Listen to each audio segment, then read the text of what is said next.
বাঙালির সবচেয়ে প্রিয় এবং পছন্দের খাবার হচ্ছে পাঁঠার মাংসের ঝোল আর ভাত, আর সাথে থাকতে হবে বড় বড় করে আলু।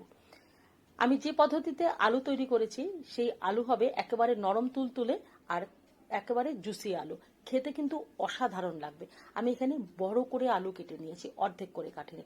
নুন হলুদ মাখিয়ে কিন্তু বেশ কিছুটা সময় রেখে দিয়েছি। আর আলু তেলের মধ্যে দিয়ে আলু বেশ ভালোভাবে কিন্তু ভেজে নিয়েছি। এই যেহেতু বড় করে কেটেছি, আলু কিন্তু সেদ্ধ হয়নি। আর মাংস প্রথমে কিন্তু খুব ভালোভাবে ধুয়ে পরিষ্কার করে নিয়ে নুন হলুদ কাঁচা সর্ষের তেল মাখিয়ে বেশ কিছু সময় রেখে দিয়েছিলাম। মাংসের মধ্যে যে মশলাগুলো দেবো সেখানে পেঁয়াজ, শুকনো লঙ্কা, তেজপাতা, এলাচ, দারচিনি, লবঙ্গ, আদা, রসুন, কাঁচা লঙ্কা, টমেটো দিয়ে আর ধনিয়ার গুঁড়ো, জিরের গুঁড়ো দিয়ে একটা ফাইন পেস্ট কিন্তু তৈরি করে নেব। কড়াইতে প্রথমে গোটা জিরে ফোড়ন দিয়ে তার মধ্যে আমি পেঁয়াজ দিয়ে দিয়েছি। এবার পেঁয়াজটাকে ভালো করে ভেজে নেওয়ার পর মাংস দিয়েছি। খুব ভালো করে মাংসটাকে তেলের মধ্যে একটু কষিয়ে নিয়েছি।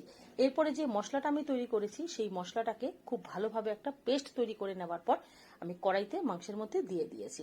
এবার ঢাকা চাপা দিয়ে খুব ভালোভাবে মাংসটাকে আমি রান্না করে নিয়েছি।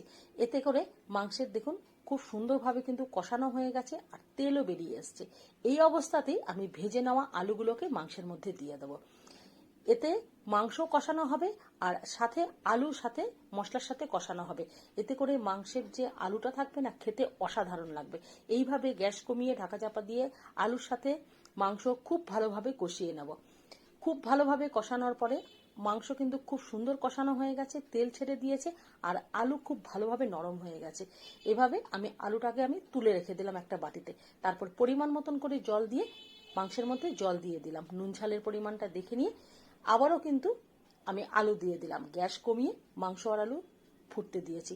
মাংসও খুব সুন্দর করে সেদ্ধ হয়ে গেছে আর আলু হয়ে গেছে একেবারে নরম তুলতুলে জুসি। এইভাবে তৈরি করে দেখুন, আলু খেতে দারুণ লাগবে।